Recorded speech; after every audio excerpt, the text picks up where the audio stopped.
you never plan for that. As a kid, as a coach, obviously everybody's well aware of college football and the reality of what it is.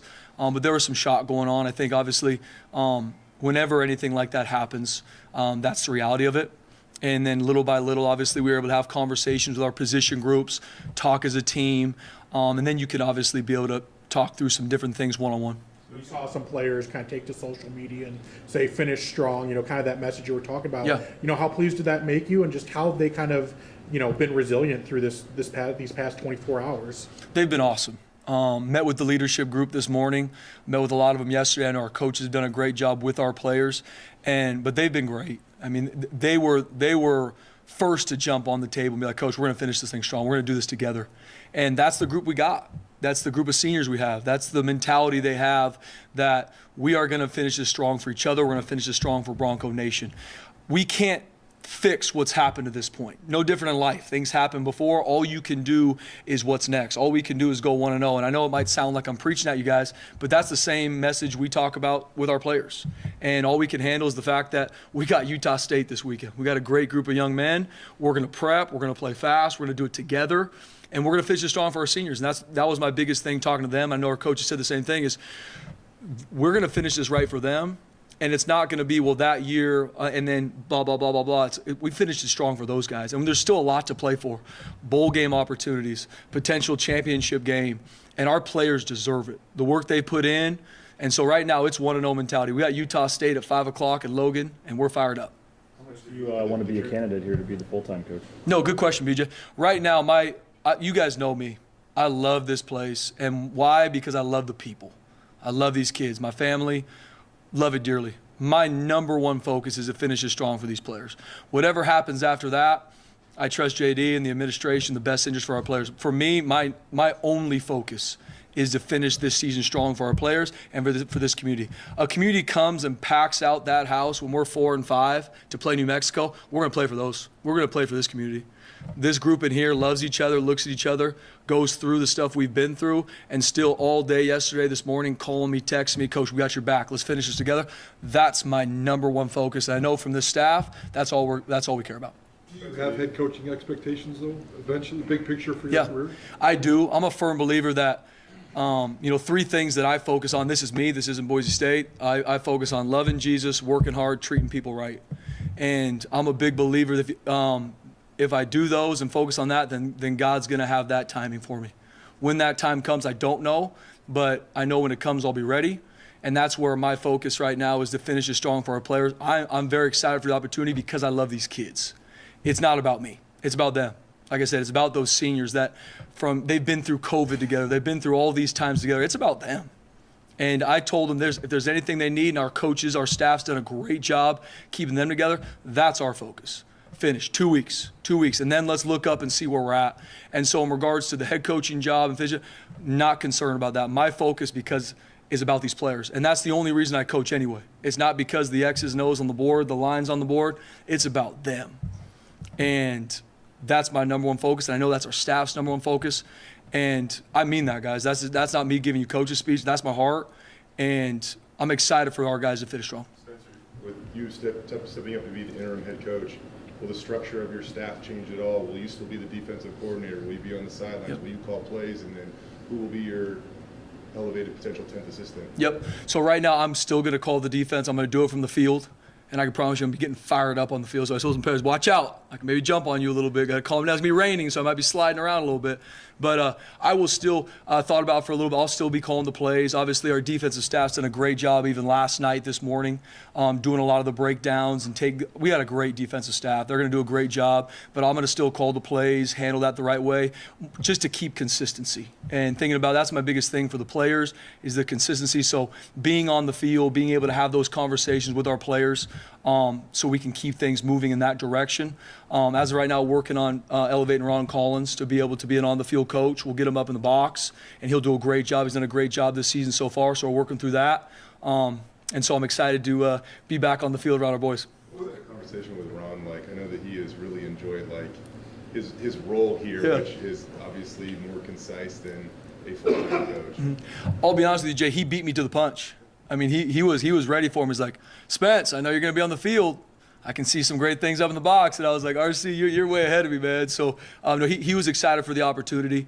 He's done a great job with some preseason, just some in-season opponent scout as we go through. He does a great job with our players too, meeting with them one-on-one. Even if we're stuck in meetings and stuff, he can talk to them just about life and just being someone that they can come to and just talk life with. And he does a great job with our staff, keeping us up to date on what's going on. So we'll be excited to elevate him so now he can be able to coach football with our guys. He can be able to do drills on the field and be able to be on the box, and he's going to be a huge asset. Just getting the text that Jeremiah wanted to meet with you, or the call, or whatever it was, and then just going to meet with him and finding out what was happening with Andy and yourself, and just what was that like for you? Yeah, I mean, it's one of those moments, BJ, that you're obviously never ready for. You know, in our profession, it's one thing to the next. I mean, 9 o'clock, meeting with the recruit, 9:30, meeting one of our current players, and you're just kind of going through your day. And Charlotte comes up to me and says, this is going to happen. You're going to meet with JD, and kind of things just went from there. And just kind of handled the process as it came to me. It was, this is what it is. JD asked me if I want to be the interim head coach, and I said absolutely yes. And just went through the process from there. Obviously, a lot of emotions going through it, emotions for Andy, his family, for our players, their families, their parents reaching out to me. So it was an emotional day because this is, it's the hard part of the business of college football. But tried to do a good job with our players, with our coaches, just making sure we all focus on the fact of all we can control is 1-0. That's all we got. I know it's been a whirlwind 24 hours.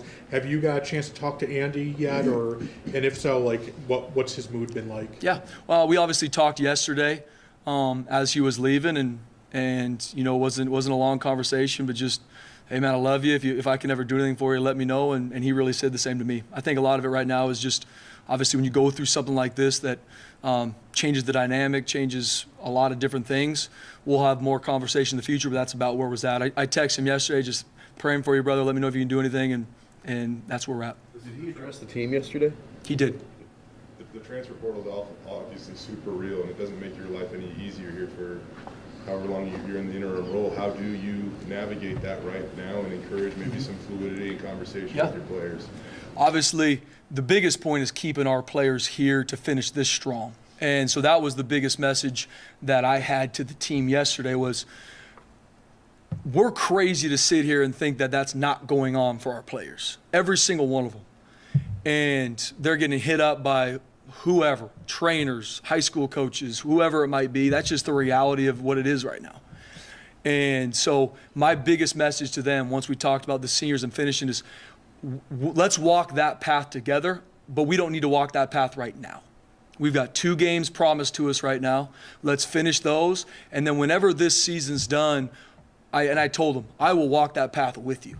If there's a better opportunity because of X, Y, and Z, and we look at it and you need to, but finish this. We talk about that. Grown men finish what they start. We're going to do this together. We're going to finish. And so that was the big message to the guys. Does that mean that everybody left here and was 100% like, no, there's going to be, it's a constant process. It's going to be a constant circling of the wagons to keep our guys focused on what's at hand because they're being, for lack of better words, attacked from a lot of different angles right now. That's what the reality is. And I love this group. I love these kids. And so the biggest thing I asked of them, and I'll ask them the same thing tomorrow, the same thing I'm asking for our coaches, is there's a lot of questions and a lot of bridges we're all going to have to cross here soon. Let's finish this together. That's all we can control. Those things, we're going to have to answer those. You're going to have to answer about the transfer and if you stay, if you go, based on a lot of different circumstances. But a lot of those aren't in place yet. And so that was the biggest thing I asked our team. And obviously there's certain individuals that are probably getting hit more than others. You guys are probably very aware of that. But that was the biggest thing I asked them is let's finish this together. Let's go 1-0. And in 2 weeks, we'll look up and see where we're at. And we'll have a lot more clarity on what's the best decision for you. What was Andy's message to the team yesterday? What did he say to the boys? He just, said thank you for the opportunity, just for the hard work they've put in. And I'm not going to put words in his mouth, but he did a great job addressing the team and did it with a lot of class. In terms of, will you be involved at all in the offense, or are you just going to let Bush run that, or how is that going to work? Yeah, Bush is going to do a great job with the offense. I'm just excited to be able to do it together. Well, obviously the biggest thing for us, me, him, Coach Demo, special teams, is just like we're trying to do is let's win these games together. How are we using our best personnel, offense, defense, special teams, and when we take the field on Saturday, that's going to be the biggest thing for me. is we're going to do this together. We're going to have a lot of energy. We're going to have fun doing it, and we're going to hang our hat on that, and our guys are going to play fast. How will those logistics work? Will you start attending 1 or 2 offensive meetings a week? Will you dabble in practice with the offense? Logistically, how are you going to spend Yeah, that time? logistically right now, I'm going to primarily be in the defensive staff, especially calling it these last couple games, and just making sure we're on the same page. But at practice, and that was a big thing I talked to these staff, I'm going to be around everybody because I want to be.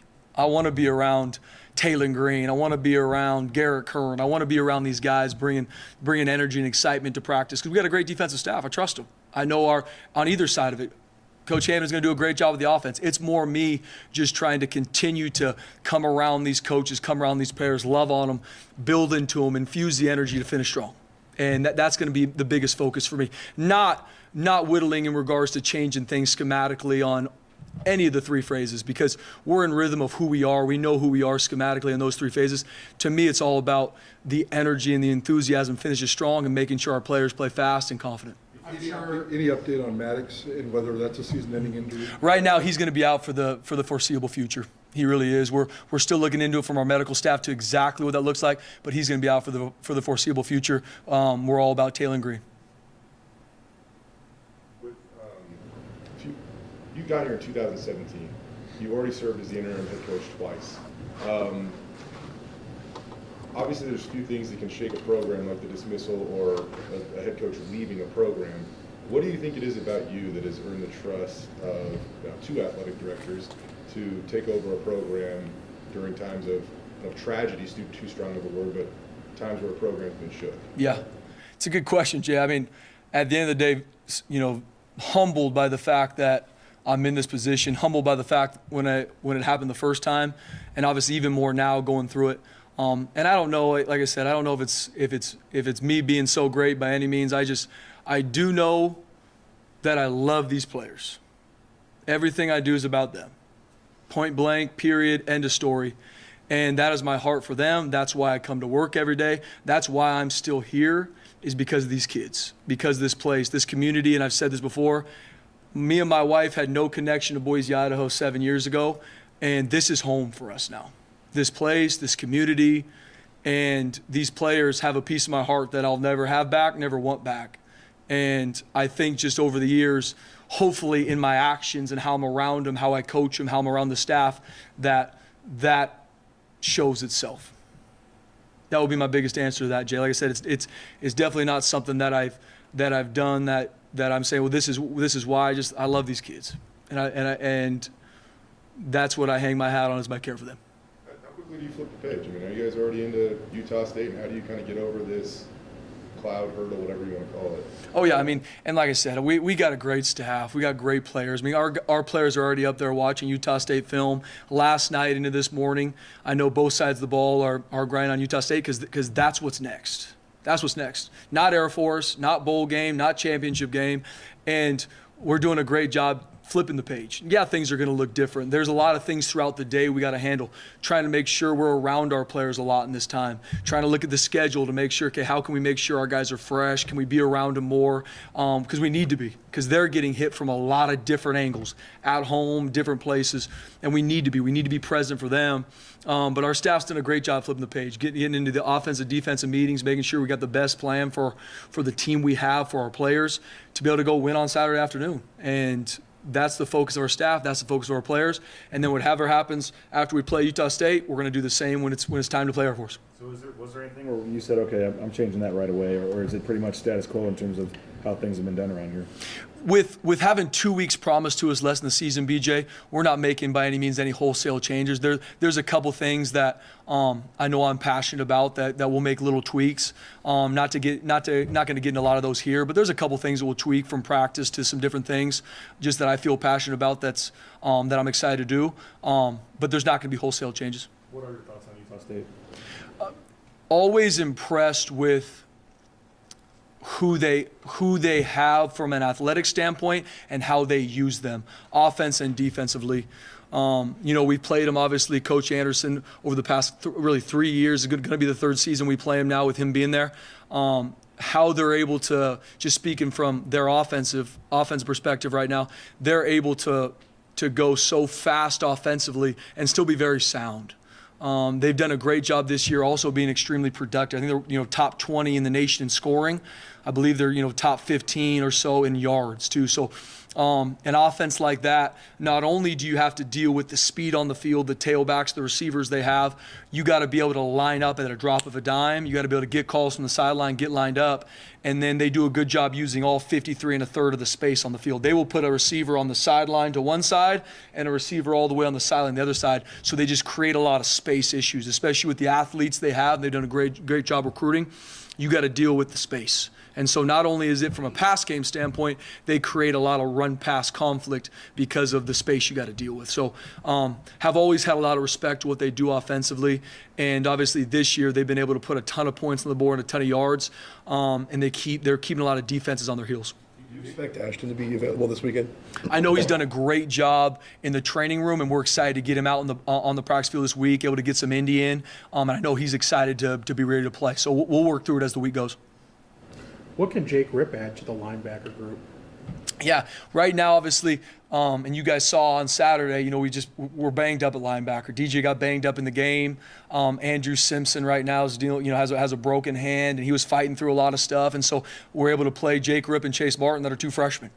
And it was exciting to see those guys get in there. They made some freshman mistakes, which we're going to constantly be working at. But both those guys did a great job stepping in and playing a ton of minutes on the blue. Because those game reps are there's nothing better than those to help you grow, to help you mature as a football player.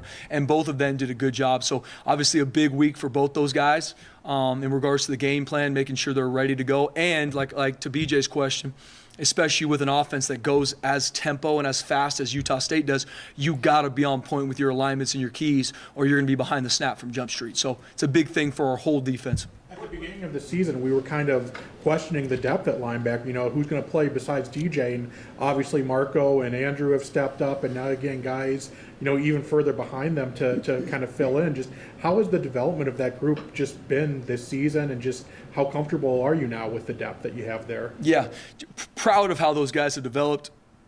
And I think more importantly, how they've grown over the season. And like I've told you guys before, we put a lot on those linebackers. They're involved in every part of the defense in regards to the front, to the back end. And going into the season, obviously DJ Schramm really being the main one that was a returner. Him getting banged up earlier in the year.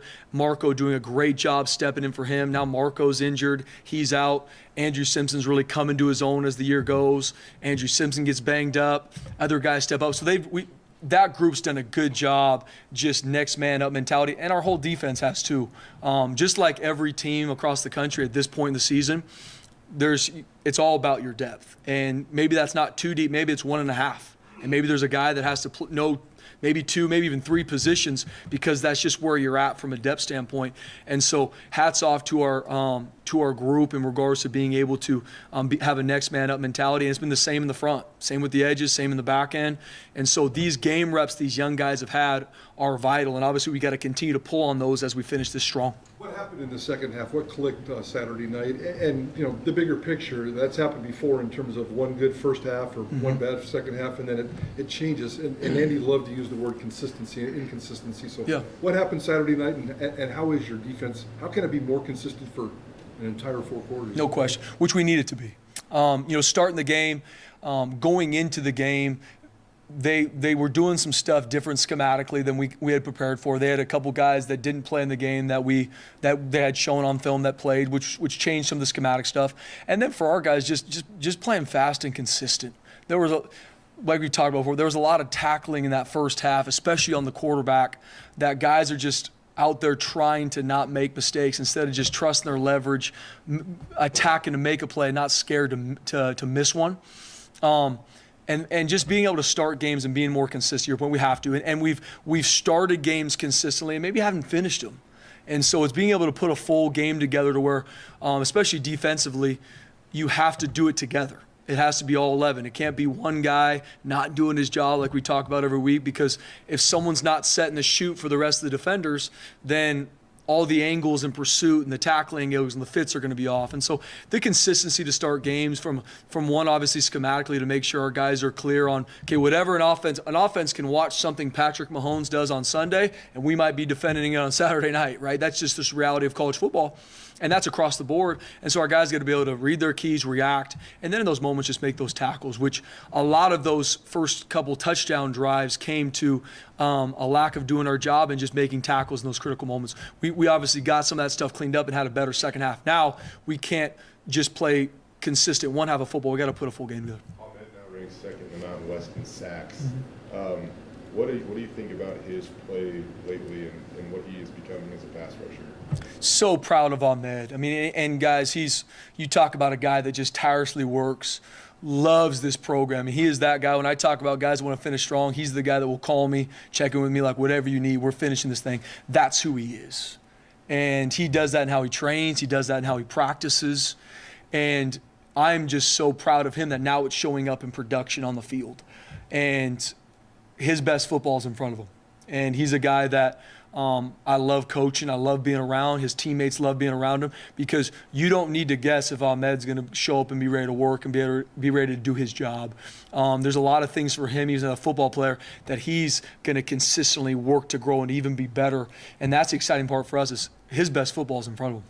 I know with a guy like Andrew, some of the stuff that he plays that he makes, it might be kind of set up for him by other selfless humans on the defensive line and things like that. But I mean, how has he made the jump to being kind of a star on your defense? I mean, we talked about the progress, his development, but it seems like he's made that jump now. He has done a really good job, and especially the past month. Early on the season, he was able to make some splash plays, but maybe not as consistent as we need him to be, and he knew that, and he was excited to grow in that.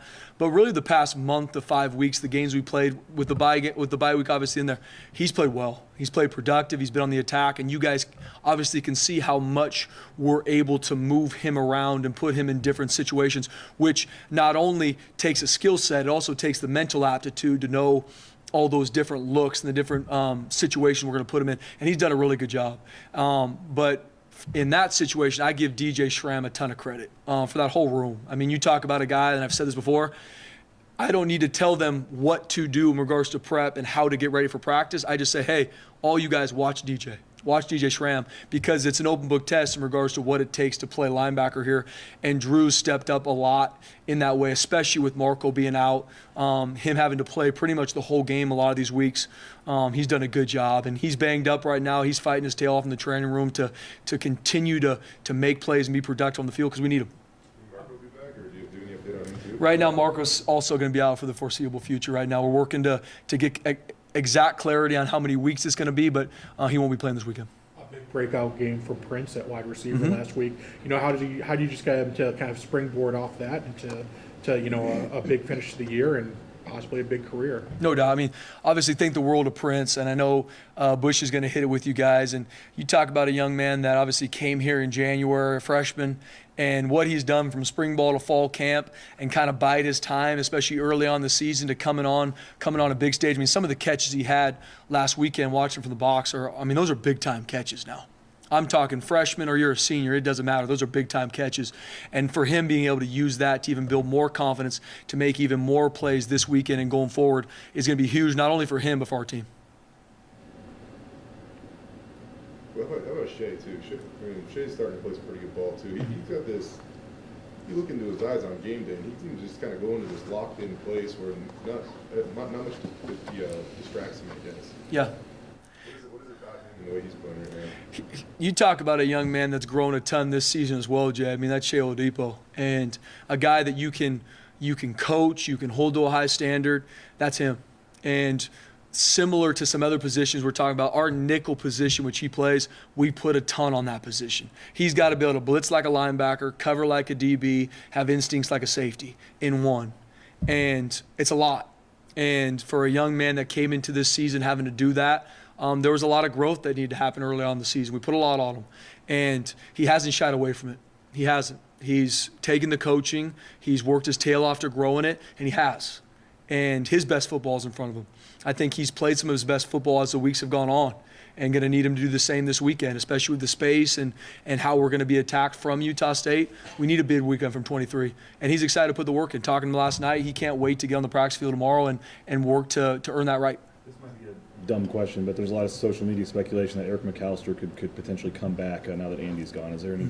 Is that possible or any thought of that? Or? We've, as a staff, we've heard that. Kind of working through it with our staff right now to what's the best possible move and the best thing for our team. Does he want to come back? That's what we've heard. What have you had a talk with Taylor Green? Obviously, he's been through kind of a little bit this season with the emotional roller coaster of starting, not starting, snap count decreasing, increasing. Have you talked with Taylor since this news came out? I did. I talked to Taylor last night on the phone. He's in our leadership group. I talked to him this morning. Think the world of Taylor Green. And I'm not talking even as a quarterback of this football team, just as a young man. And I know Bush would say the same. You talk about a young man that comes to work every day, and things have not gone the way he's wanted to this year. And a guy that still shows up to work every day, cheers on his teammates. When something goes well for the offense and Taylor Green's not in, let's say Mad Dog makes a play, I look right to the sideline to see Taylor Green's reaction. You will not see someone more excited for his teammates than number 10.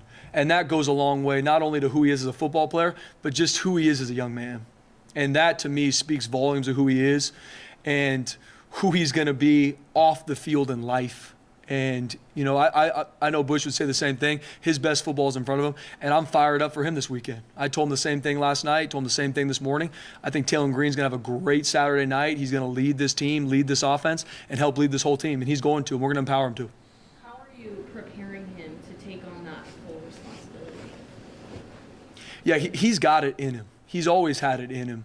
And I know we're excited to build that into him as the week goes and for him to have the confidence. And I know Bush is doing a great job with the game plan and the plays for him to where he is extremely confident. Because when he's confident, he goes out there and executes. Obviously, we've seen what that looks like. We've seen how explosive he can be throwing the ball, obviously, with his legs. And so that's going to be a big part, I know, for the offensive staff and us looking at, okay, how can we put him in the best possible situation? Because he's going to play well. He's going to be confident.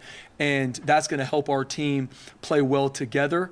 And obviously that goes from practice to the game. And so the biggest thing for us with him is let's have our best Tuesday practice we've ever had. Anything else? All right, thank you. Appreciate you guys. Thanks, man. Thanks, guys.